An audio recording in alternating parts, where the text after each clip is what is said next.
Hello guys, welcome to our channel. This is Teja. అయితే morning నుంచి కూడా అంబర్పేటలో ఒక న్యూస్ అయితే మనం చూస్తున్నాం. ఒక భర్త వేరే ఆమెను పెళ్లి చేసుకునే వాళ్ళ భార్యకి అయితే అన్యాయం చేయడం మనం చూసాం. అయితే ప్రస్తుతం మనం అంబర్పేట సంబంధించిన పోలీస్ స్టేషన్ దగ్గర అయితే ఆమె ఎక్కడ ఉందో ఒకసారి ఆమెతో మాట్లాడదాం. అమ్మ నమస్తే అమ్మ. అసలు ఏం జరిగింది, ఎలా జరిగింది, మీ భర్త ఎందుకు ఇలా చేశాడు, దీని కారణాలు ఏంటి? నాకు కారణాలు అనేది తెలీదు. ఎందుకంటే మాకు పెళ్ళైపోయి 15 సంవత్సరాలు అవుతుంది. ఇది 16వ సంవత్సరము. మాకు 3 పిల్లలు. మేము ఆఫీస్ రన్ చేస్తామన్నమాట. కన్సల్టెన్సీ, మన ఫుడ్ లైసెన్స్ చేస్తాము. తిను మా దగ్గర ఎంప్లాయీ 1.5 year నుంచి చేస్తుంది. సో ఎవరు ఎంప్లాయ్? ఎవరైతే అఫేర్ పెట్టుకొని అమ్మాయిని పెళ్లి చేసుకున్నాడో ఆ అమ్మాయి పేరు వచ్చేసి ఉషా. అంటే మీకు తెలుసా అమ్మాయి ముందు నుంచి కూడా? నాకు తెలీదు. నాకు రీసెంట్గా జాన్ నుంచే తెలిసింది. ఎట్లా అంటే ఆల్రెడీ లాస్ట్ ఇయర్ ఫిబ్రవరి నుంచే ఇది అంటే ఉంది అనేసి అన్నాడు. ఇందులో వీళ్ళు కమిటింగ్ ఏం అవ్వలేదు అని తెలిసింది. జాన్లో ఊరికే మాకు గొడవలు అవుతున్నాయి. యాక్చువల్లీ నాకు అంటే ప్రస్తావన తీసుకొచ్చేవాడు ఊరికే ఇంట్లో అమ్మాయిది. అదేంటి అలా తీసుకొస్తున్నాడు. ఎవరం కూడా 1-2 సార్లు అంటే ఆలోచిస్తాం, ఏంటబ్బా నీకు పదే తెస్తే సరేలే అనేసి ఒకసారి నార్మల్గా ఆఫీస్కి వెళ్ళాను. అంటే ఇంట్లోనే పేరెత్తాను నేను. ఇంట్లో పేరెత్తేసరికి ఆయన కోపం వచ్చేసింది. నాకు అఫేర్ కడుతున్నావా? లేదే అఫేర్ ఏం కాదు, నేను అంటున్నాను, నువ్వు ఎందుకు అమ్మాయి ప్రస్తావన ఊరికే తెస్తున్నావు? ఏదైనా ఉంటే మనం మాట్లాడుకోవాలి. ఆఫీస్ ప్రొఫెషన్ అన్నావు, పర్సనల్ అన్నావు కదా. 6:30కి క్లోజ్ ఆఫీస్, తర్వాత ఫ్యామిలీ, ఏదైనా ఉంటే మాట్లాడదాం అనేదాన్ని. సో అలాంటిది సీరియస్ అయ్యాడనమాట. ఇక అప్పటి నుంచే కమిట్ అయ్యారట. నాకు తెలియదు. ఇది ఆల్రెడీ 1 year నుంచి రన్ అవుతుంది వీళ్ళిద్దరి మధ్యలో. మాకు జాన్ 20 అట్లా గొడవలు స్టార్ట్ అయినాయి. అప్పటి నుంచి రెగ్యులర్గా మీరు గొడవ పడుతున్నారు ఈ విషయం పైన. నువ్వు ఎందుకు ఖండించలేదు? అంటే నా దగ్గర ప్రూఫ్ లేదు. ఇప్పుడు ఇంట్లో వరకే 4 గొడవల మధ్యలో అనేసా. ఆయనకి ఇండైరెక్ట్గా ఆయనకు డౌట్ వచ్చేసింది, తినకు డౌట్ వచ్చింది అని. సరే అని ఒక వారం 10 రోజులు నేను ఏం అనుకోలేదు. తర్వాత డైరెక్ట్ ఈయననే ఆఫీస్కి తీసుకెళ్ళాడు. ఒకసారి నేను అడిగిపిస్తాను, నువ్వు ఎట్లా చేస్తావు, ఎంప్లాయీతో నాకు కడతావా అఫేర్ అది ఇది అన్నాడు. నేనేం కట్టలేదే, నేను నిన్ను అడుగుతున్నా, నేను వాళ్ళని అడగను. నువ్వు మంచోడివే అయితే నేను వాళ్ళని ఎందుకు క్వశ్చన్ చేస్తా? నాకు నువ్వు ఇంపార్టెంట్, వాళ్ళతో నాకు అనవసరం అన్నా. సరే అని వెళ్ళి డైరెక్ట్గా ఆఫీస్కి తీసుకెళ్ళి మిగతా ఉన్న అమ్మాయిలందరినీ పంపించేశాడు. అందరినీ పంపించేసి అమ్మాయిని ఒక్కదాన్ని ఉంచాడా? పెట్టాడు. ఎట్లా ఉంచుకుంటాడు అమ్మాయిని ఒకదాన్ని? నువ్వు ఉన్నప్పుడే చేశారా ఆయన అట్లా? అప్పుడే నేను వస్తున్నా ఆఫీస్కి అనేసి అన్నా. నేను కింద నించున్నా. సరే అని అందరినీ పంపించేసాను. నాకు అప్పటిదాకా అర్థం కాలేదు. నేను పైకి వెళ్ళేసరికి చూడమ్మా నీకు నాకంట అనేసి అన్నాడు. నాకు అర్థం కాలేదు. నన్ను ఎందుకు దోషులాగా నించోబెట్టాలి తీసుకెళ్ళి? ఇప్పుడు మన ఇద్దరం పర్సనల్ మాట్లాడుతున్నప్పుడు అది మన పర్సనల్ అవుతుంది. సరే అని చెప్పేసి ఇక ఇట్లా లేదమ్మా నేను అట్లా ఏమీ అనలేదు అని నేను అన్నా. లేలే మీరు అన్నారట కదా మేడం అంది. నేనేం అనలేదమ్మా, అది నిజమా మరి అబద్ధమ్మా అంటే అబద్ధం మేడం అంది. ఉషా. అమ్మాయి ఎన్ని సంవత్సరాల నుంచి చేస్తున్నా ఆఫీస్లో? 1.5 year. అంటే ఈ విషయాలన్నీ కూడా నీకు ఎలా తెలిసాయి? అతని ద్వారానే తెలిసి లేకపోతే వేరే వాళ్ళు ఎవరైనా చెప్పారా? చెప్పాను కదా, ఇంట్లో ప్రస్తావన వస్తే మనకు కొంచెం అయినా డౌట్. ఇంట్లో ప్రస్తావన తీసుకొచ్చింది అతనే. ఎందుకంటే ఇది 6 years నుంచి మాకు రన్ అవుతుంది ఆఫీసు. కొంచెం చేంజెస్ వస్తే ఎవరమైనా గుర్తిస్తాం కదా. ఇప్పుడు మన వాళ్ళ దగ్గర కొంచెం చేంజెస్ వస్తే కొద్దిసేపు ఎవరైనా మూడ్ ఆఫ్ ఉంటేనే మనం అడుగుతాం, ఏమైంది నువ్వు అలా ఉన్నావా అనేసి. అలాంటిది ఇప్పుడు ఆ పర్సన్తో నేను అట్లా ఎట్లుండగలుగుతా? అట్లా అనేసి ఏమంటారు అడిగింది అమ్మాయి. అడిగాక అయిపోయింది. సరే అని చెప్పేసి ఏం చేసే అమ్మాయిని, వద్దు ఇంకా నువ్వు జాబ్లో నుంచి వెళ్ళిపో అన్నా. ఫోన్ లాక్కున్నా, అన్నీ లాక్కున్నా. ఫోన్లో నాకు ఇద్దరికి సంబంధించిన ఫోటోలు కూడా బయటకు వచ్చాయి అన్నారు కదా. ఏంటి ఆ ఫోటోలు? ఏంటి పెళ్లి చేసుకున్న ఫోటోలా? చూపిస్తారా? అవి అక్క దగ్గర ఉంది. అది ఎట్లా అంటే ఇది ఆల్రెడీ అయిపోయింది కదా, ఫెబ్లో డౌట్ వచ్చింది, అయిపోయింది. సరే నాకు అర్థమైపోయింది సీన్. ఈ అమ్మాయి ఏం చేసి నేను ఈఎంఐ కట్టుకోవాలి మేడం, మళ్ళీ వస్తా అది ఇది అన్నది. బాగా ఆలోచించా. సరే ఈ అమ్మాయి ఇలా అంటుంది కదా, మరి ఒకసారి ఛాన్స్ ఇద్దాం, మళ్ళీ ఏం లేదు అన్నేసింది. సరే జెన్యున్గా చూద్దాం అన్నట్టు మళ్ళీ రమ్మన్నా. వచ్చింది. వచ్చిన 1 week మీన్స్ ఒక 10 days గమనించా. గమనించే లోపే ఆ అమ్మాయిని రెడ్ హ్యాండెడ్గా పట్టుకున్నా, ఇద్దరిని. ఎక్కడ పట్టుకున్నారు? అప్పుడు ఫెబ్లో. ఓకే, అంటే ఈ రోజు కాకుండా ఆల్రెడీ ఇంతకు ముందు వీళ్ళిద్దరు మీకు రెడ్ హ్యాండెడ్గా దొరికారు. ఎవరైతే అమ్మాయి ఉందో ఆ అమ్మాయి అమ్మాయికి ఆల్రెడీ పెళ్ళైంది అన్నారు కదా, అలా హస్బెండ్కి ఇన్ఫార్మ్ చేశారా? అదే చెప్తున్నా. ఇప్పుడు ఆ అమ్మాయి రెడ్ హ్యాండెడ్గా పట్టుకొని అడిగా, అడిగితే ఆ అమ్మాయి నాకు ఫస్ట్ డే ఏం నిజం చెప్పలేదు. లేలే మేడం అది ఇది అన్నది. సరే దొరకట్లే. మళ్ళీ మార్చిలో పట్టుకున్నా 18th రోజు. 18th రోజు పట్టుకుంటే అమ్మాయి ఏం సపోర్ట్ చేయలేదు. సరే ఇట్లయితే ఎట్లయితే కాదని చెప్పేసి డైరెక్ట్ నేనే ఆఫీస్కి వెళ్ళిపోయా. ఈయన ఆఫీస్కి వెళ్ళిన గంటకే నేను వెళ్ళా. అమ్మాయి అప్పుడే ఇట్లా రూమ్లో నుంచి వచ్చింది, ఈయన వెళ్ళాడు. ఈ అమ్మాయి వచ్చింది అప్పుడే, నేను ఎంటర్ అవుతున్నా అనమాట. తర్వాత అడిగేసా, ఏం సపోర్ట్ చేయలేదు. నెక్స్ట్ డే మళ్ళీ 19th రోజు, ఆ రోజు 18th రోజు నేను వెళ్ళినప్పుడు ఏం చేశానంటే తినతో పాటు 2 ఎంప్లాయీస్ ఉన్నారనమాట. ఆ ఎంప్లాయీస్ని ఒక అమ్మాయిని బాల్కనీలో తీసుకొచ్చి అడిగా, బెదిరించా, అమ్మ నిజం చెప్పు ఉందా లేదా అనేసి. లే మేడం అది ఇది అన్న. తర్వాత అమ్మాయి అని ఉంది మేడం అని అమ్మాయి చెప్పింది. ఒక అమ్మాయి చెప్పింది ఉంది. ఈ అమ్మాయి కన్ఫర్మ్ అయిపోయింది. సరే అని వదిలేసా. ఈ అమ్మాయిని పిలిచి అడిగా, ఈ అమ్మాయి లేదు లేదనే చెప్పింది. సరే లేదు అన్నావు కదా అనేసి ఊరుకున్నా. తర్వాత ఇంకా 19th నెక్స్ట్ డే రోజు గేట్ ఇంటి తాళాలు అన్నీ వేసాడు. నేను ఆఫీస్కి వెళ్తుంటే నువ్వు వెళ్ళకు, మిమ్మల్ని లాక్ చేశాడు. నన్ను లాక్ చేసి నువ్వు వెళ్ళొద్దు ఆఫీస్కి, నేనే ఉంటా అవసరమైతే ఇంట్లోనే, కానీ ఆమె ఆఫీస్కి వస్తుంది. సరే అని చెప్పేసి ఇంకా అప్పుడు నేనేం చేసా, గేట్ దునికి కూడా వెళ్ళాను. ఆ రోజు వెళ్ళి ఆటో మాట్లాడుకొని అమ్మాయి దగ్గరికి వెళ్తే అమ్మాయి ఆఫీస్లో ఉంది. ఇట్లా అయితే చెప్పదని ఒక చెంప దెబ్బ కొట్టా. ఒక్కటే నిజం చెప్పండి, ఎంతకీ చెప్పలేదు. అప్పుడు నిజం మొత్తం చెప్పింది. అప్పుడు మేడం నాకు అసలు అట్లాంటివి ఏం లేవు, సరే ప్రపోజ్ చేశాడు. ఈయన అంటాడు అమ్మాయి ప్రపోజ్ చేసింది అంటాడు. ఈ అమ్మాయి ఒప్పుకున్నారు. ఇద్దరివి ఉన్నాయి. ఆయన అమ్మాయికి మీద చెప్పింది ఉంది, అమ్మాయి తిన మీద చెప్పింది ఉంది. 2 వీడియోలు కూడా ఉన్నాయి. నేను ప్రతిదీ వీడియో తీసుకున్నా. ఎందుకంటే ఈయన ప్రతిదీ ఎట్లా మాట్లాడతాడంటే మొత్తం ఆఫీస్ మొత్తంలో సీసీ కెమెరాస్ అన్ని చోట్ల ఉంటాయి, ఈయన క్యాబిన్లో తప్పించి. ఈవెన్ బాల్కనీలో కూడా సీసీ కెమెరా ఉంటుంది, ఈయన క్యాబిన్లో ఉండదు. ఓయూ దగ్గర అందరినీ ఏమున్నా లోపలికి వచ్చి మాట్లాడమంటాడు. లోపలికి రండి. ఎందుకు సీసీ కెమెరా ఉండదు కదా. ఆల్రెడీ ఇంతకు ముందు దొరికారు అని చెప్తున్నావు కదా, అప్పుడే నువ్వు ఎందుకు ఫైట్ చేయలేదు? ఆ రోజే ఫైట్, పోలీస్ స్టేషన్లో కంప్లైంట్ దాకా నేను వెళ్ళలే. 19th రోజు అయ్యింది. తినేం చేశాడు, మా మమ్మీని పిలుచుకొస్తా, ఆగు నీ సంగతి చెప్తా అది ఇది అన్నాడు. సరే తీసుకురా అన్న. వాళ్ళ మమ్మీ ఆఫీస్కి వచ్చింది. ఇప్పుడు పెద్ద మనిషి వచ్చి నాకు రైట్ చేస్తుందేమో అని నేను అనుకున్నా. చేసే అత్తయ్య ఇట్లా అయ్యింది అనేసి అంటే సరే అమ్మ పోనీ ఏం కాదు అన్నది. మా హస్బెండ్ వాళ్ళ మమ్మీ, మా అత్తయ్య వచ్చింది. పేపర్స్ రాపించుకున్నాము. నేనన్నా ఇద్దరు రాసిన పేపర్స్ నాకు ఇవ్వాలి కదా అత్తయ్య అన్న. లేలే పోనీ అమ్మ వాళ్ళ దగ్గరే ఉండని నీకెందుకు అంది. అక్కడ నాకు కొంచెం కొడుకుని సమర్థించింది. ఇండైరెక్ట్గా నువ్వు చేసుకో అన్నట్టే సపోర్ట్ చేశారు కదా. ఆ రోజు అయిపోయింది. ఇప్పుడు పెద్ద మనిషి నువ్వు చెప్పాలి. ఇంకా ఆ రోజు నాకు ఎవరు సపోర్ట్ లేదు అనేసి నేను సూసైడ్ అటెంప్ట్ దాకా కూడా వెళ్ళా. నెక్స్ట్ డే కూడా గొడవ అయింది. చేస్తే జాబు మా అత్త ఇంటికి, మా అత్తయ్య కూడా వచ్చింది ఆ రోజు. ఇప్పుడు మీ అత్తగారి మీద కూడా ఫైల్ చేశారా కేసు? ఆమె మీద కూడా కంప్లైంట్ ఇచ్చావా? చేశాను. చేస్తే చావు అని పెట్టింది తను. సరే ఆ మార్చి అది అయిపోయింది కదా. అది అయిపోయాక ఇంకా వీళ్ళు ఎవరితో అవ్వట్లేదు అనేసి ఇంకా 20 రెగ్యులర్గా గొడవలు అవుతున్నాయి. ఈయన ఏం చేశాడు, 2021 నుంచి ఇంకా వీళ్ళ పిన్ని కూతురు పెళ్ళుందని వెళ్ళిపోయాడు. ఇక మాకు ఇంట్లో నన్ను వదిలేసి వెళ్ళిపోయాడు. ఇంకా పిన్ని కూతురు పెళ్ళని కాంటాక్ట్ లేదు, రాకపోయేవాడు, చేయకపోయాడు. పిల్లల్ని కూడా 5 రోజులు తీసుకెళ్ళి వాళ్ళ ఇంట్లోనే పెట్టుకున్నాడు. వీళ్ళ మమ్మీ వాళ్ళ దగ్గర, పిన్ని వాళ్ళ ఇంట్లో. మాట్లాడనీయకపోయేటాడు. పిల్లు అంటే కూడా పిలవకపోయాడు. నా పిల్లల్ని నువ్వెట్లా తీసుకెళ్తా? ముగ్గురిని, నా 3 పిల్లల్ని తీసుకెళ్ళాడు. వద్దంటే కూడా వినేటోడు కాదు. డైలీ నైట్ 8 తర్వాత కాల్ వచ్చేది. ఎందుకు? ఫుల్ తాగి ఈ అమ్మాయితో మాట్లాడేవాడు. మాట్లాడను అని చెప్పాడు 19th రోజు. మళ్ళీ ఎట్లా మాట్లాడుతున్నావు 21st నుంచి నువ్వు? ఇక ఇవే గొడవలు. సరే పిల్లల్ని తీసుకెళ్ళాడు కదా, ఎంతకీ ఇవ్వట్లేదు అనేసి నేనేం చేశానంటే 27th రోజు CCSకి వెళ్ళా, ఉమెన్స్ భరోసా. ఇంకా అప్పుడే కదా స్టార్ట్ అయింది గొడవ. మేడం ఇలా అఫేర్ పెట్టుకొని ఇలా చేశాడు అని చెప్దామని అప్పుడే కేసు ఫైల్ చేశా. అన్నీ అయినాయి. ఈయన మా ఇంటి మీదకి 10 మందిని తీసుకొచ్చాడు. అందరినీ వీళ్ళ చుట్టాలని గొడవకి తీసుకొచ్చారు, గొడవ చేశారు. విడివిడిగా ఉంటున్నారా? ఇంకా అప్పటి నుంచే మార్చ్ 2021 నుంచే, ఇంకా ఇది తెలిసినప్పటి నుంచే విడిగా. లాస్ట్కి వీళ్ళ ఇంట్లో పెళ్ళి అన్ని కార్యక్రమాలు అయిపోయాక పిల్లల్ని 30 మార్నింగ్, సాటర్డే 30 మార్నింగ్ 8 o'clock పిల్లల్ని తెచ్చి గేట్ దగ్గర వదిలేసి వెళ్ళిపోయాడు. అప్ప చెప్పలేదు, ఏం చేయలేదు. కింద గేట్ దగ్గర పిల్లల్ని రోడ్డు మీద వదిలేసి వెళ్ళిపోయాడు.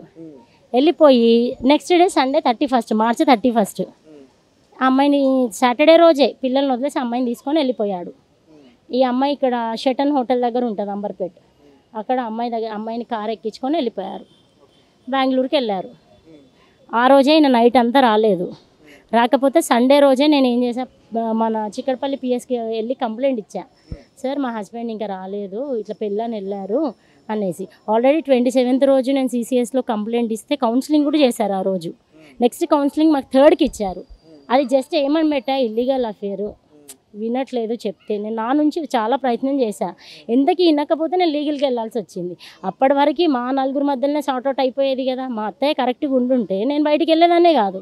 అరే నువ్వు కరెక్ట్గా ఉండు అని చెప్పేస్తే అట్లా. దాని తర్వాత ఇంకా నేను సండే రోజు నేను కాల్ చేశా.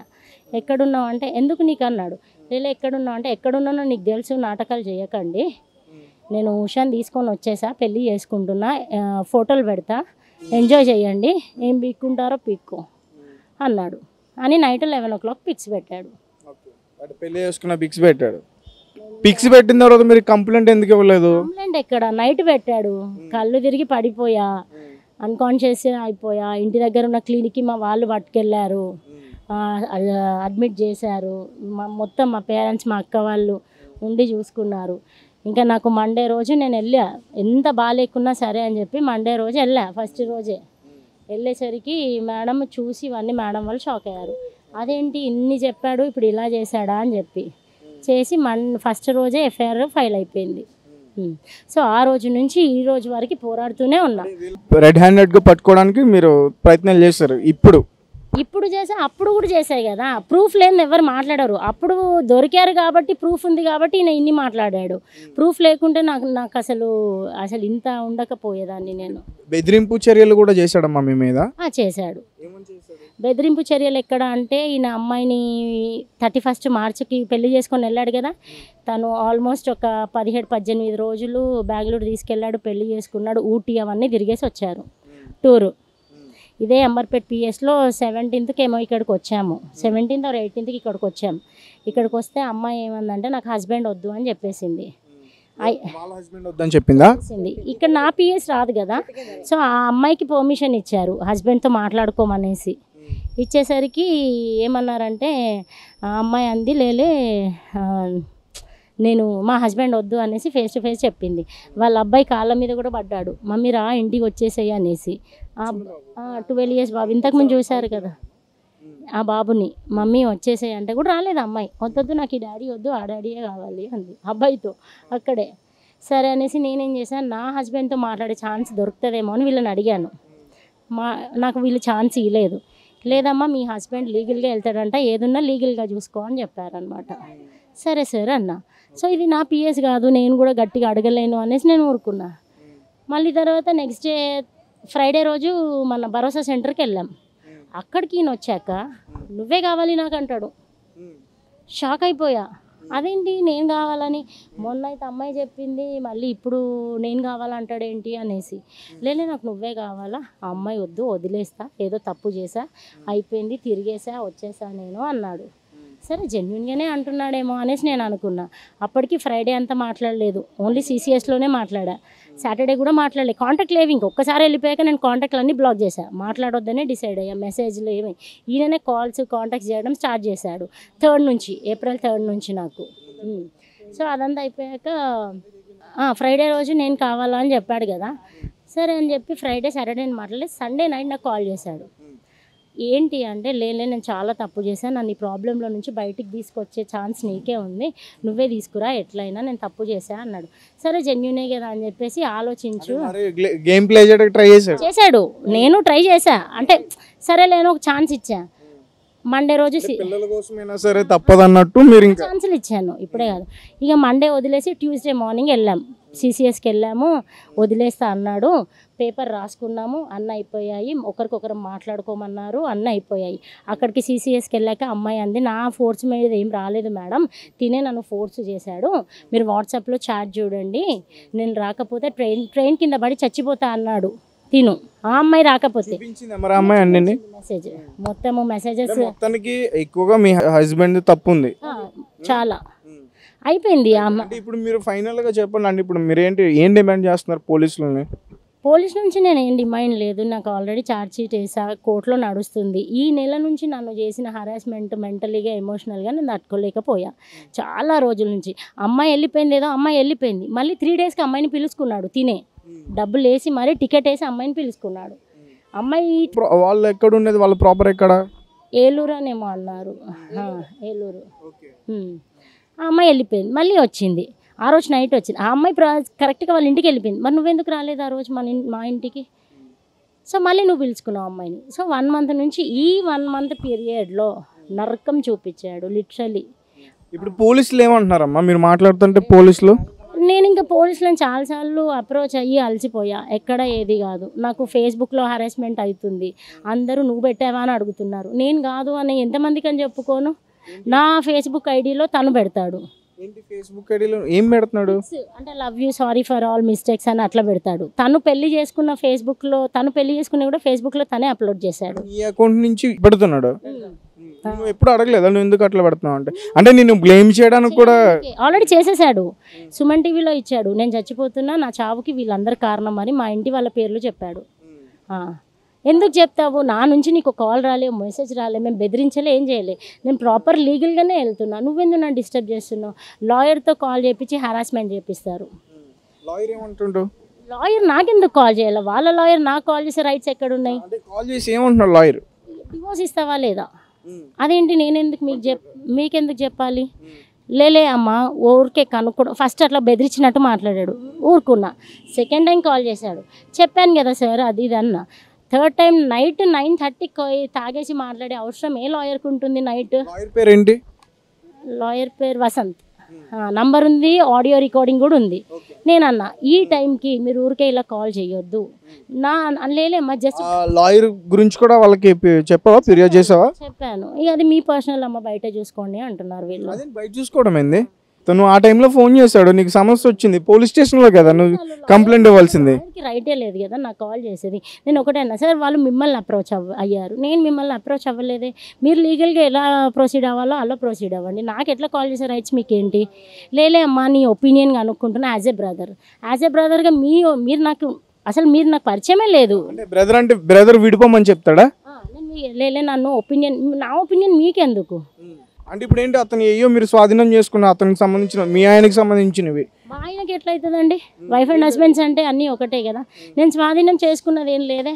ఇప్పుడు అమ్మాయి లాస్ట్ మంత్ వెళ్ళిపోయింది, మళ్ళీ తెప్పించుకున్నావు నువ్వు. మొన్న థర్స్డే కూడా అమ్మాయి వెళ్ళిపోయింది. ఎందుకు వెళ్ళిపోయింది? ఈయన నాకు కాల్స్ చేస్తున్నాడు, డైలీ చెప్తున్నా హరాస్మెంట్ చేయకండి, మెసేజెస్ అన్ని ప్రూఫ్స్ చూపిస్తా. అయితే మొన్న థర్స్డే మాట్లాడాలి, ఏంటి నువ్వు ఎందుకు కాల్ చేసినావు అన్న. లేలే పిల్లల ఫీజు కట్టాలి, బుక్స్ అన్నాడు. నేను డబ్బులు ఇస్తా, నాకు వద్దు అన్న. ఏ రకంగా ఇస్తావు, ఎన్ని రోజులు ఇస్తావు అట్లా అనేసి అన్న. లేలే నేనే కదా చదువుకుంటున్నారమ్మా ఇప్పుడు, అప్పటి నుంచి ఇంక పక్కన పెట్టేసావు. ఒక అబ్బాయిని పంపించట్లేదు స్కూల్కి, ఫైనాన్షియల్ ముగ్గురు అంటే కష్టం కదా. పెద్ద అబ్బాయి 9th, ఇప్పుడు తప్పదు నాకు, వాడు ఒక 2 years కష్టపడితే కనీసం 10th కంప్లీట్ అవుతుంది అనేసి. రూపాయి కూడా ఆయన దగ్గర నుంచి ఇప్పటి వరకు ఏం హెల్ప్ లేదు. నువ్వు తీసుకోలేదా? ఇస్తాను నేను కడతాను అంటున్నాడు. ఎందుకు కడతావు, ఏ రకంగా కడతావు నాకు చెప్పు, నువ్వు ఎన్ని రోజులు కడతావు, నాకు హామీ అనేది ఇవ్వు అన్న. ఎలా ఇస్తా తండ్రి, నేను చూసుకుంటా. చూసుకో, నీకు ఇంట్లో ఉండి చూసుకునే రైట్ నీకు ఉంది, నువ్వు ఎక్కడ ఉండి డబ్బులు పంపిస్తా అంటే నేను చూసుకోను. ఆ అమ్మాయి నా పిల్లలు కావాలని వాళ్ళ హస్బెండ్తో గొడవ పడుతుంది, నువ్వు నాకు డివోర్స్ ఇచ్చేసేయి. ఇదే లాయర్ వాళ్ళకు కూడా కాల్ చేస్తాడు, వాళ్ళ హస్బెండ్కి డివోర్స్ ఇవ్వమనేసి. మొత్తం ఒక ట్రయాంగిల్. ఇదే లాయర్ నాకు చేస్తాడు, వాళ్ళకి చేస్తాడు డివోర్స్ కోసం. మళ్ళీ ఈ అమ్మాయి ఇదే లాయర్ ఈమె పిల్లల కోసం కూడా గొడవ పడతా అంటాడు. ఇప్పుడు నువ్వేంటి మీ హస్బెండ్ కావాలంటున్నావా వద్దంటున్నావా, ఏంటి నీ ఉద్దేశం ఏంటి అసలు? కావాలా కదా, ఎవరికైనా అట్లా ఉండాలి. ఆయన చాలా పెళ్లి చేసేసుకున్నాడు, ఇప్పటి వరకు చాలా ఇదైపోయింది, మరి ఆయన వస్తాడు అనుకుంటున్నావా? రావాలని నేను ఇన్ని రోజులు జెన్యున్గా ప్రయత్నించా, అప్పుడు నువ్వు రాలేదు. ఇప్పుడు నువ్వు వస్తావనే నమ్మకమే లేదు నాకు. కానీ ఏమో కొంచెమైనా మారుతాడేమో అనేసి నాది. ఎందుకు ఇంత దాకా ఇప్పుడు పిల్లల్ని చూసాను, పిల్లల కోసం కదా, నా కోసం కాదు. నువ్వు వచ్చి పిల్లల్లో ఫ్యూచర్ పాడైపోతుంది కదా, నీకు ఆలోచన లేదా? మొన్న ఇది డబ్బుల కోసమని వీళ్ళిద్దరు కొట్లాడినాయి. ఆ అమ్మాయి వెళ్ళిపోయింది, నీ పిల్లలకి ఎందుకు డబ్బులు ఇస్తావని గొడవ పెట్టుకొని వెళ్ళిపోయింది. వెళ్ళిపోయింది కదా, నువ్వెందుకు రాలే మరి 5 days నుంచి ఇంటికి? మళ్ళీ నిన్న ఊరికి వెళ్ళి అమ్మాయిని తెచ్చుకున్నాడు. సో మా ఆయన ఒక్కడే ఉన్నాడేమో అనేసి నేను అనుకొని మా ఆయన ఇంక ఇంటికి రావటం లేదని నేను రూమ్కి వెళ్ళా. ఆ రూమ్ కూడా నాకు తెలీదు, వాళ్ళే లొకేషన్ పెట్టారు. ఆ అమ్మాయే మెసేజ్లు చేసింది, మా ఇంటికి రండి, ఏదో ఒకటి సెటిల్మెంట్ చేసుకుందాం, మాట్లాడదాం, లొకేషన్ పెడుతున్నా అంది. మాట్లాడను అన్న. మళ్ళీ ఆమెనే వాయిస్ రికార్డ్, వీడిని నమ్మొద్దు మేడం, వీడు మంచోడు కాదు, నన్ను చీట్ చేశాడు, మిమ్మల్ని చీట్ చేశాడు ఉంది నా దగ్గర. వాట్సాప్లో అన్నీ పంపించింది. సో నేను అనుకోలేదు, నార్మల్గా నేను వెళ్ళా, ఎందుకు వస్తలేడు ఇంకా ఇంటికి, అమ్మాయి అంతటా అమ్మాయి వెళ్ళిపోయింది, నేను వస్తే బాగుంటుంది కదా అనే లోపు ఇద్దరు దొరికారు. ఇన్ని రోజులు వచ్చింది దేనికి వచ్చాడు, కేసు కొట్టేయి, మర్యాద కేసు కొట్టేస్తావా లేదా, బెదిరించడానికి. సో చూసారు కదా, ఇది చాలా దారుణమైన సంఘటన. ఆల్రెడీ ఇద్దరికి కూడా పెళ్ళి అయిపోయింది, అయినా సరే పిల్లల్ని భార్యలను పక్కన పెట్టి మరొక పెళ్లి చేసుకున్నాడు. అయితే అతను ఎవరినైతే పెళ్లి చేసుకున్నాడో అతని భర్త కూడా ఇక్కడే ఉన్నాడు, వాళ్ళకు కూడా ఇద్దరు చిన్న పిల్లలు అయితే ఉన్నారు. అయినా సరే అమ్మాయి ఆలోచించకుండా వేరే పెళ్లి చేసుకుంది. సరే ఆయనతో కూడా మాట్లాడే ప్రయత్నం చేద్దాం. సార్, అంటే మీకు తెలుసా ఈ విషయం, అమ్మాయి ఇలా చేస్తుంది అన్న విషయం తెలుసా మీకు? నాకు 2.5 నెలల నుంచి తెలిసింది అంతే. లాస్ట్ రోజు అదే వాళ్ళు ఎస్కేప్ అయిపోయే రోజు తెలిసింది అంతే. నాకు అడిగాను, ఆ రోజు అడిగాను, ఏంది ఇట్లా అయిందంటే ఏం చేసామంటే నేనేం చేయలేదు, తప్పు చేయలేదు, తప్పు చేసి ఉంటే క్షమిస్తా కూడా అని కూడా చెప్పాను. అంతే. తర్వాత రోజు నాకు ఎవిడెన్స్ వచ్చినాయి, ఎవిడెన్స్ లేకుండా నువ్వు మాట్లాడొద్దు అందాం. ఎవిడెన్స్ వచ్చిన తర్వాత నేను తర్వాత రోజు ఎవిడెన్స్ వచ్చినాయి. ఆ రోజుకే నేను సాయంత్రం వచ్చినాయి ఎవిడెన్స్, మధ్యాహ్నం వెళ్ళిపోయింది. అప్పుడు నేను డ్యూటీకి పోయాను, వెళ్ళిపోయారు. అంటే అమ్మాయి మ్యారేజ్ ఎప్పుడైంది మీ ఇద్దరికి? మాకు 2011లో అయింది. ఎక్కడండి మీది, ప్రాపర్ ఎక్కడ? ఏలూరు. ఇక్కడ ఎప్పటి నుంచి ఉంటున్నారు? ఇక్కడ నేను 20 years నుంచి ఉంటున్నాను. రైట్. అంటే ఇప్పుడు డైలీ ఆఫీస్కి వెళ్ళి ఏ టైంకి వచ్చేది అమ్మాయి? మార్నింగ్ నేను 10 o'clock నేనే దింపేవాడిని ఆఫీస్లో, 6:30కి నేనే ఎక్కించుకొచ్చేవాడిని రెగ్యులర్గా. వీళ్ళిద్దరి మధ్య ఈ పరిచయం ఏర్పడిందని తెలిసింది ఎట్లా మీకు? నాకు వాళ్ళ మేడం, వాళ్ళ మిస్సెస్ చెప్పారు నాకు ఇట్లా అని, కాంటాక్ట్ తీసుకున్నారు. ఎప్పుడు నాకు జరిగిన ఇట్లా ఎస్కేప్ అయిపోయిన ఒక 1 day ముందు నాకు చెప్పారు ఇట్లా అని, ఇట్లా అవుతుందని అని చెప్పింది నాకు ఫోన్ చేసి. వచ్చిన రోజు అడిగా నేను, చెప్పరా నాకు ఇట్లా అని, ఎవిడెన్స్ తీసుకో, ఆ మేడం అట్లా చెప్పిద్ది, అబద్ధాలు చెప్పిద్ది అన్నాను. తర్వాత ఎవిడెన్స్ పంపించింది. ఆ రోజునే వెళ్ళిపోయారు, ఎస్కేప్ అయిపోయారు ఇద్దరు. వీళ్ళిద్దరు కలిసి, ప్రవీణ్ను ఉషా ఇద్దరు కలిసి వెళ్ళిపోయి వేరే చోటుకి వెళ్ళి పెళ్లి చేసుకున్నారు. మీకు అంటే మీకు ఏమైనా విషయాలు చెప్పాడా ప్రవీణ్, మిమ్మల్ని బెదిరించడం కానీ అట్లా? చేస్తున్నాడు ఇప్పుడు ఫోన్ చేసి, అది నా భార్య, నువ్వు ఎందుకు ఫోన్ చేస్తున్నావు అంటాడు నిన్న ఫోన్ చేస్తే. మరి పిల్లల గురించి చెప్పలేదు నువ్వు? ఇద్దరు పిల్లలు ఉన్నారు, నీ భార్య ఎందుకు అయిద్ది అని అడిగాను. అడిగితే ఇంకా ఓవర్గా మాట్లాడేస్తాడు, మొత్తం ఎక్కువ అన్ని బూతులే మాట్లాడతాడు మొత్తం. మాట్లాడితే రికార్డింగ్స్ ఉన్నాయి మొత్తం కూడా, నా దగ్గర రికార్డింగ్స్ ఉన్నాయి మొత్తం. మీ భార్య ఇంట్లో నుంచి వెళ్ళిపోయి ఎన్ని రోజులైంది? ఇప్పుడు ఈ రోజుకి 75 days అవుతుంది. ఈ 75 days కూడా మీరు ఎందుకు కంప్లైంట్ చేయడానికి రాలేదు పిఎస్కి? ఎక్కడ చేశారు? ఈ రోజు వెలుగులోకి వచ్చింది కదా. నేను ఆల్రెడీ మిస్సింగ్ కేసు ఇచ్చాను అక్కడ. మిస్సింగ్ కేసు ఎట్లా ఇస్తారు? మీకు ఆల్రెడీ వేరే వాళ్ళతో ఎఫ్ఐఆర్ పెట్టుకుని పెళ్లి చేసుకుని వెళ్ళిపోయిన విషయం మీకు తెలుసు, దాన్ని ఎందుకు మీరు తీసుకురాలేదని అడుగుతున్నా. ఇచ్చిన రోజున మిస్సింగ్ కేసే, ఎందుకంటే తర్వాత 2 రోజుల తర్వాత పెళ్లి చేసుకున్నారు వాళ్ళు. అప్పుడు వచ్చినాయి ఫొటోస్, అవి కూడా ఇచ్చాను వీళ్ళకి, ఎవిడెన్స్ కూడా ఇచ్చాను. వీళ్ళకి ఎవిడెన్స్ ఇస్తే వాళ్ళు ఇది మిస్సింగ్ కేసే అని చెప్పారు కదా, అది మిస్సింగ్ కేసు కింద ఏముంటుంది, వేరే కేసుగా చేయడానికి లేదని చెప్పారు. అడిగాం అప్పుడు కూడా చేసి, తర్వాత 17 days తర్వాత వచ్చారు. April 17th వచ్చారు, అక్కడికి స్టేషన్కి వచ్చారు. వచ్చిన తర్వాత వీళ్ళు అన్నారు, మేము మాట్లాడాం, కేసు టైట్ చేయండి సార్ అంటే, లేదు వాళ్ళు మిస్సింగ్ కేసు కదా ఇది, ఆమె దొరికింది అంతే, మాకు మిస్ అయింది, దొరికింది, మీరు మాట్లాడుకోండి, ఆమెతో వస్తే మాట్లాడుకోండి అన్నారు. మాట్లాడితే ఆమె నేను రాను, ఆయన దగ్గర ఉంటానని చెప్పింది అనమాట. వాళ్ళ పేరెంట్స్కి మీరు ఇన్ఫార్మ్ చేశారా? వాళ్ళ పేరెంట్స్కి నేను చేయలేదు. వాళ్ళ పేరెంట్స్కి తెలుసా ఈ సంఘటన? తెలుసు, వాళ్ళే సపోర్ట్ చేస్తున్నారు. వాళ్ళ సిస్టర్ ఆ సిస్టర్ కూడా సపోర్ట్ చేస్తుంది మొత్తం. వాళ్ళ పేరెంట్స్ ఆ సిస్టర్ సపోర్ట్ చేయిస్తున్నారు కాబట్టి వాళ్ళు ఇంక విర్రవీగుతున్నారు. వీళ్ళిద్దరు విర్రవీగటం, మళ్ళీ ఇంకా ఫోన్ చేయడం, మళ్ళీ మాకు ఉల్టా ఫోన్ చేసి, మీ పిల్లలు ఏం చేస్తున్నారు, పిల్లలకి స్కూల్ ఫీజులు కట్టారా, స్కూల్కి వెళ్తున్నారు, ఏ స్కూల్కి వెళ్తున్నారు, ఇంకా ఉల్టా అడుగుతున్నారు మమ్మల్ని. వాడే మొత్తం. ఇప్పుడు వరకు వాళ్ళు వచ్చారా ఈ గొడవ జరిగిన తర్వాత? రాలేదు. మరి పిల్లల పరిస్థితి ఎలా ఉందండి ఇప్పుడు? అమ్మ లేకపోతే చాలా ఇబ్బంది కదా. తల్లి గురించే కదా మేము ఇప్పుడు అది పోరాడేది. ఇప్పుడు వేరే తల్లిని అయితే మనం తీసుకురాలేము, వాళ్ళకున్న తల్లి అయితేనే కరెక్ట్గా అని చెప్పేసి మేము కావాలని చెప్పి అడుగుతున్నాము. మరి రిక్వెస్ట్ చేశారు మీరు ఎప్పుడన్నా, జరిగింది ఏదో జరిగిపోయింది వెనక్కి వచ్చాయని? నేను చేశాను, అదే రోజు ఫోన్ చేశాను, వెళ్ళిపోయిన రోజునే నేను ఫోన్ చేశాను, వచ్చేసి అట్లా వెళ్ళకూడదని కూడా చెప్పాను నేను అప్పుడే. ఏముంది అప్పుడు అమ్మాయి? లేదు నా మనసు బాగాలేదు, వెళ్ళిపోతున్నాను అంది. ఎందుకు చూసి కూడా ఆగలేదు ఆమె? లేదు, పిల్లల మీద అసలు ధ్యాసే లేదు ఇప్పుడు ఇక్కడ ఆమెకి. ఈ రోజు కనపడ్డారు అంతే పిల్లలు ఆమెకి. 75 days తర్వాత పిల్లల్ని ఈ రోజు చూసింది అంతే ఆమె. ఏముంటుంది పిల్లల్ని చూసిన తర్వాత ఏం మాట్లాడిందా మీతో? అసలు నాతో ఏం మాట్లాడాల, అసలు ఏం మాట్లాడాల. పిల్లల గురించి కూడా మీకు ఎప్పుడు ఫోన్ చేసేది కాదు. చేసింది మనం ఒక 10 days నుంచి ఫోన్ చేస్తున్నారు, అదే దాని గురించి పిల్లల గురించే ఫోన్ చేస్తుంది. పిల్లల్ని తీసుకెళ్ళడానికి లేదు, చూసుకోవాలంటే చూసుకో అన్నట్టుగా చెప్పాను. ఊర్లో ఉన్నప్పుడు వచ్చింది, వాళ్ళ మదర్ని పంపించింది, చూసింది, వెళ్ళిపోయింది అంతే. మళ్ళీ ఈ 2 days నుంచి మళ్ళీ మాకు ఫోన్ చేయటం, పిల్లలు కావాలన్నట్టుగా అన్నీ నాకు కావాలి పిల్లలు అన్నట్టు కావాలన్నట్టుగా మళ్ళీ చెప్తున్నారు. ఓకే, ఎంత అండి పిల్లల వయసు ఎంత ఉంటుంది? అబ్బాయిది 12 years, అమ్మాయిది 7 years. ఇప్పుడు వాళ్ళ పరిస్థితి అయితే బాగానే ఉంది కదా. నేను ఉన్నాను కాబట్టి నాకు వేరే సిస్టర్ వచ్చింది ఊరి నుంచి, మా దగ్గర పెట్టుకుని స్కూల్కి పంపిస్తున్నారు. అయితే ఇప్పుడు ఫస్ట్ వాళ్ళ భవిష్యత్తు కోసమే మేము ఇప్పుడు. మరి ఇప్పుడు మళ్ళీ మీ భార్య వెనక్కి వస్తే యాక్సెప్ట్ చేస్తారా? చేద్దామనే, యాక్సెప్ట్ తీసుకోవడానికే కదా మేము సిద్ధంగా ఉన్నాను. మరి యాక్సెప్ట్ చేసిన తర్వాత మళ్ళీ వెళ్ళిపోదని ఎట్లా నమ్మకం? పెద్దల్లో పెట్టుకుని మాట్లాడుకుందాం అని చెప్పేసి నేను యాక్సెప్ట్ చేస్తాను. ఇప్పుడు నా ఇష్టంగా కాదు, పెద్దల్లో కూర్చుంటే వాళ్ళ తల్లిదండ్రులు వాళ్ళందరిని కూర్చొని మాట్లాడదామని. వచ్చారా మీ పెద్దవాళ్ళందరూ ఇక్కడికి వచ్చారా? ఏం రాలేదు ఇప్పుడు, అసలు ఏం రాలేదు కదా. ఫస్ట్ ఏమొస్తే మనం మాట్లాడడానికి ఉంటుంది. ఆయన రానికుండా చేస్తున్నాడు అక్కడ. ఎవరు? ఆయన ప్రవీణ్ తీసుకెళ్ళి ఆయన. ప్రవీణ్ గారు వాళ్ళ భార్య ఏమంటుంది మీతో, ఏ విషయాలు మాట్లాడుతుంది? గారి భార్య నాతో నాకు తెలిసిన ఇన్ఫర్మేషన్ ఆమెకి ఇస్తాను, ఆమె తెలిసింది నాకు చెప్తా ఉంటుంది ఎట్లా అవుతుందని అని చెప్పి చెప్తా. అన్ని బ్రదర్ సిస్టర్ లాగానే మేము మాట్లాడుకుంటాం ఏమంటే. అది కాడ మమ్మల్ని ఆమెతో నాకు ఎఫ్ఐఆర్ పెట్టాడు ఆయన, అట్లా నా భార్యతో మాట్లాడుతామని చెప్పి తప్పించుకోవడానికి అదంతా. మొత్తం అంతా క్రియల్గా ఉన్నాడు మొత్తం అంతా ఆయన. అంటే అంటే మీరు ఇట్లా పిల్లలతో ఉన్నప్పుడు ఎప్పుడైనా ఒంటరిగా ఉన్నప్పుడు దాడి చేయడం అట్లాంటివి ఏమైనా జరిగాయా? అటువంటిది ఏం లేదు, నిన్న బెదిరించాడు నన్ను. రికార్డింగ్ ఉందా, ఒకసారి వినిపిస్తారా? దాంట్లో ఉంది చూసి. బెదిరింపు ఎట్లాంటి బెదిరింపు అది? నువ్వు మగోడు కాదురా ఆడింగోడు అన్నీ అని చెప్తున్నాడు. అది నా భార్య, నేను చేసేసుకున్నాను ఆల్రెడీ, నువ్వు ఫోన్ చేయడానికి లేదు, దానికి ఎందుకు చేస్తున్నావు ఫోన్ అంటాడు. మళ్ళీ వాళ్ళ భార్యతో మాట్లాడితే నా భార్యకి ఎందుకు ఫోన్ చేసామంటాడు. మళ్ళీ ఇద్దరు భార్యలాగా మాట్లాడుతున్నాడు ఆయన. నువ్వు మగోడు కాదన్నప్పుడు మీ ఇద్దరు పిల్లల్ని చూపించాల్సింది ఒకసారి. తెలుసు కదా, ఇద్దరు పిల్లలు ఉన్నారు కదా, నాకు పుట్టిన వాళ్ళే కదా, వేరే వాళ్ళకి పుట్టలేదు కదా. సో ఫైనల్గా మీరు ఏం డిమాండ్ చేస్తున్నారు? ఇప్పుడు పిఎస్ వరకు వచ్చింది, మొత్తం చాలా మంది వరకు వెళ్ళిపోయింది న్యూస్. పిఎస్లో అయితే వీళ్ళు న్యాయం చేసేటట్టు కనపట్ల, మాకు ఫస్ట్ నుంచి అట్లాగే ఉన్నారు. అనే 75 రోజుల నుంచి వెయిట్ చేశారు, ఈరోజు పిఎస్కి వచ్చినాయి, ఈరోజు ఇంతే ఉంది. అంతే ఉంది. వాళ్ళు అసలు మాకు న్యాయం చేసేటట్టు కనపట్ల వాడు. ఇప్పుడు మీరు మీడియా వాళ్ళు వచ్చారు కాబట్టి, మీరు ఉన్నారు కాబట్టి మేము ఇక్కడ నిలబడగలిగాం. మీరు లేకపోతే మాత్రం మేము ఇక్కడ కూర్చొని వచ్చేవాళ్ళు కదా. పోయినసారి కూడా అట్లా చేశారు. అట్లా వచ్చి మేము మాట్లాడాము, మమ్మల్ని పంపించేశారు, బయటకు పంపించేశారు, మీరు ఉండొద్దని చెప్పేసి. ఇప్పుడు కూడా అట్లాగే పోలీసు ఆయన వచ్చాడు, ఇప్పుడు వచ్చి బయటకు వెళ్ళిపోయి అంటే మేము మీడియా మనుషులు మీడియా ద్వారా వచ్చామని చెప్తే అప్పుడు ఆపారు మమ్మల్ని, వెళ్ళకుండా కూర్చోబెట్టారు. మీరున్నారు కాబట్టి మేము ఇక్కడ నిలబడగలిగాం.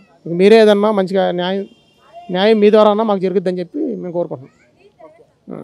మీరు ఫైనల్గా డిమాండ్ చేస్తుంది ఏంటంటే ఆమె మళ్ళీ వెనక్కి రావాలని చెప్పి, పిల్లల కోసమని, పిల్లల భవిష్యత్తు కోసం అని.